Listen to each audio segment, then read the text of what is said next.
Hey guys, this is Bo and Brad from EVS Fitness. Every now and then we're going to do supplement reviews for you guys because we know how difficult it is when you walk into a local supplement store and get overwhelmed with all the different products.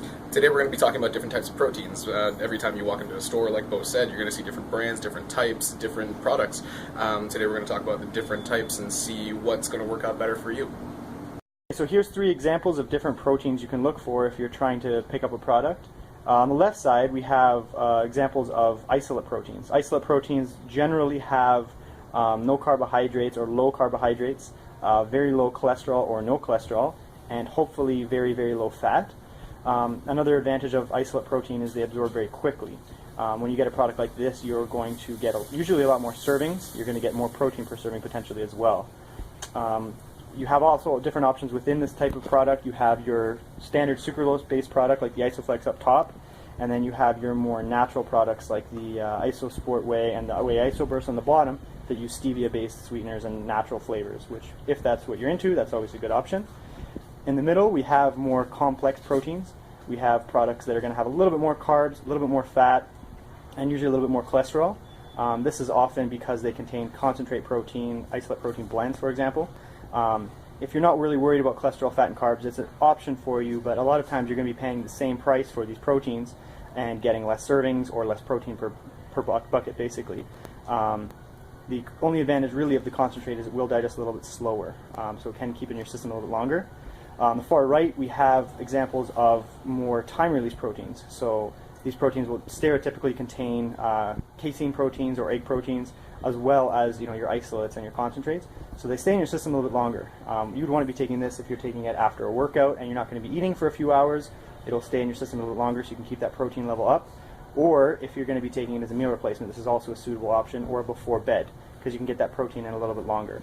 Usually you'll get a little bit more carbs and fat in these products, but not necessarily. For example, the Promicil is carb-free. The Epic Isolate has added carbohydrates intentionally, so it depends kind of what you're looking for. So here's an example of one of the isolates we chose based on the quality of the product and, of course, the reputability of the brand. So the Isosport Whey is an example of a whey protein isolate. It does have a little bit more carbs and fat than some of the competitors, but that's fine because it does have natural sweeteners and natural flavors, which can potentially boost up the carbs a little bit. When you're looking at a brand, you want to get a brand that is obviously very reputable. You're not getting mysterious ingredients. This is a good brand, good feedback on it. Another thing to consider obviously is taste. Isosport Whey consistently gets good reviews on the flavor, and it has good digestibility as well. Here's an example of one of our complex protein products. This is Promicil by Rivalis.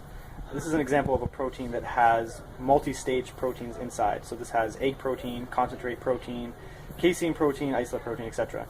This example here actually is also mainly naturally sweetened, which is obviously a plus. It's going to be 0 carbs, it's going to have very low fat and super low cholesterol, which is obviously something you can look for. This protein is going to stay in the system a lot longer than, say, an isolate, so it's suitable for something as a meal replacement.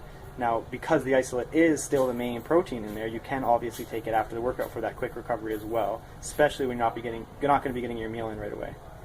So here are some vegan alternatives to your protein powders for people who don't obviously eat animal product or potentially are a little bit more health conscious.